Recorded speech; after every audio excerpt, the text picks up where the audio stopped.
Всем привет и добро пожаловать на мою любимую кухню. Друзья, где мы всегда с вами готовим все полезно, вкусно, быстро, дешево и красиво. Сегодня мы с вами будем делать морковный тортик. Но какой тортик? Этот мой тортик можно будет кушать и диабетикам, и с людям с ожирением, и тех, кто просто следит за своим здоровьем и за своей фигурой. Ну что, давайте приступать к изготовлению этого морковного шедевра. Для того, чтобы приготовить наш морковный кексик, нам сегодня понадобится из орудий труда 2 формы для взбивания, одна для теста, вторая для крема, огнеупорная форма, в которой мы будем выпекать наш торт, миксер, маленькое полотенце, силиконовая лопатка. Ну и из продуктов 400 грамм тертой моркови, 12 столовых ложек цельнозерновой овсянки, это где-то 150-200 грамм, смотрите, зависит от того, какого она размера у вас эта овсянка, 350 грамм пюре из печеной груши, 400 грамм протертого творога, у нас это называется кварк, 4 яйца, которые я разделила, 2 пойдут в тесто и 2 в крем, 2 столовые ложки растительного масла без запаха, 2 чайные ложечки разрыхлителя, цедра 1 лимона, где-то чайная ложка, немножко буквально ванилина и щепотка соли для баланса вкуса. Ну а теперь давайте готовить. В первую очередь давайте сделаем тесто. Так, давайте взобьем 2 яйца вместе с ванилином. Немножко я оставила для нашего крема. Добавляем сюда же разрыхлитель. И теперь все это взбиваем.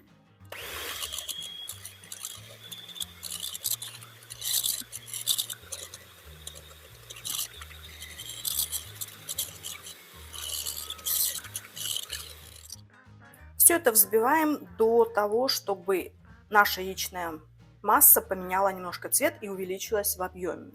Теперь мы аккуратненько добавляем наше пюре из груш, половину, а вторую половинку мы оставим для нашего крема.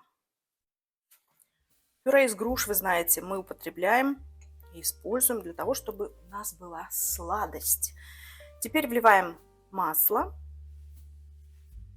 как я сказала, 2 столовые ложки. Немножечко добавляем, буквально чуточку, цедры, а вторую часть мы отправим в нашу кремовую творожную прослоечку. Морковка даст сладость, сочность нашему тортику. Теперь давайте немножко это все взобьем и добавим овсяные хлопья.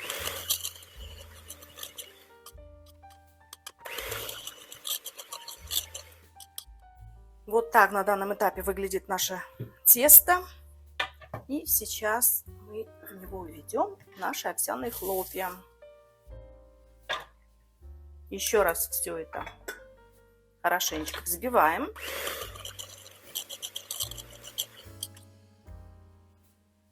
И наше тесто готово. Вот такое оно у нас консистенции, видите, густое. Все как нам и нужно. Теперь мы отставляем тесто в сторонку и приступаем к приготовлению нашей вкусной творожной начинки. Мы с вами просто-напросто должны смешать все ингредиенты. Сначала отправляем творог. Видите, он у нас такой, как протертый. То, что нам нужно. Если у вас, к примеру, обыкновенный сухой творожок, тогда его можно взбить в блендере, и вы получите такой эффект кремообразной массы. Теперь я отправляю наш а-ля сахар, который естественный, который мы сделали из груш, которые я запекла, и потом сделала пюре. Так.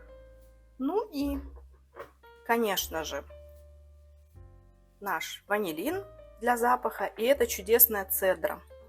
Запах у нас вообще великолепный сейчас за счет этих прелестей. И под конец мы выливаем 2 яйца, для того, чтобы наша творожная масса стала такой, как на чизкейк, такой, как помадка, знаете. Вот, взбиваем теперь это.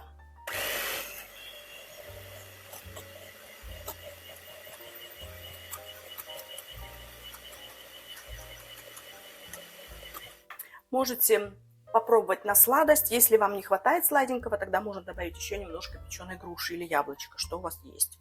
Ну вот так выглядит наш крем. Отставляем наш миксер. Спасибо за то, что он нам служит. И будем собирать наш тортик. Форму для выпекания мы должны с вами обязательно спрыснуть маслом, для того, чтобы у нас ничего с вами не пригорело. Так вот. И теперь первым слоем мы выкладываем наше тесто, часть теста, половину, так скажем, да, у нас будет как дно, а второй половиной мы прикроем с вами нашу начинку. Так вот. Этого будет достаточно. Разровняем все. Пахнет у нас очень хорошо за счет вот этого ванилина и, конечно же, цедры. Кстати, когда вы будете тереть цедру, обязательно учтите то, что вот эта белая часть лимона, она придает горечь. То есть аккуратненько трите корочку лимона, чтобы у вас было только все желтенькое. И тогда она будет очень приятной и не будет горчить. И теперь выливаем нашу начинку. Эти начинки много, и в этом есть и наша вся прелесть этого тортика. Все делается быстро, легко, видите, как все. Последний штрих. И выкладываем наш второй слой теста поверх нашей начиночки. Начинка у нас получилась немножко с крупинками за счет груши печеной. Ну, я думаю, что в этом и есть какой-то даже шарм. И вторым слоем выкладываем остатки теста. Не волнуйтесь, если у вас будет, к примеру, неравномерно укладываться это тесто поверх нашей творожной начинки. В этом даже будет тоже, опять же, какая-то прелесть. Почему? Потому что, когда мы будем разрезать наш тортик, то он в разрезе будет выглядеть, знаете, как бы волнами. Вот этот цвет оранжево-белый, и мне нравится, когда так. Так что,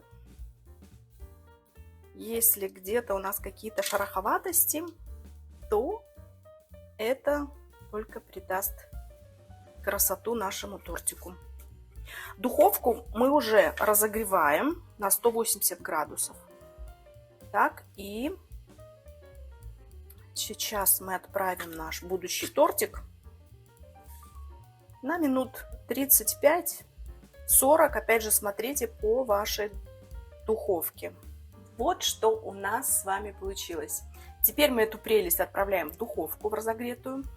И пока наш тортик будет выпекаться, я непременно вам покажу, как выглядит он в духовке. Ну и потом, конечно же, мы с вами встретимся. Смотрите, что у нас с вами получилось. Посмотрите, какая-то красота. Я не могу вам передать этот запах лимонной центры, морковки. Вот какое-то необыкновенное совершенно сочетание запахов. И посмотрите, какой он красивый у нас получился в разрезе. Вот это вот самое суфле творожное, оно будет настолько нежным, вкусным. Попробуйте, потому что я этот тортик уже пекла неоднократно. Почему? Потому что к нам сегодня в гости приезжает мой брат с 2 сыновьями. Они подростки, они профессионально почти занимаются спортом. Один младший занимается плаванием, какой-то там элитный он спортсмен, а второй старший, которому 15 лет, он занимается боксом, и тоже серьезно. И они очень даже следят за тем, что они кушают. Ну вот, и Вика им сегодня спекла вот такой вот прекрасный протеиновый, полезный тортик, который они с удовольствием скушают. Он и без сахара у нас, как вы поняли, из ингредиентов, и он без муки. Он сделан на овсяных цельнозерновых хлопьях, которые великолепно подходят как на спортивном питании, так и, как я всегда говорю, для людей, которые следят за своим здоровьем и за своим весом. Спасибо, что были со мной. Экспериментируйте, пожалуйста, пеките, готовьте по моим рецептам. И поверьте мне, они все очень всегда вкусные, потому что я всегда до того, как что-либо выложить на YouTube, я всегда пробую и угощаю сначала членов своей семьи. И если им этот рецепт нравится, только после этого я его вам дарю. Спасибо, что и в этот раз вы были со мной. И до новых встреч. Всех вас очень-очень люблю. С вами была Виктория. Пока!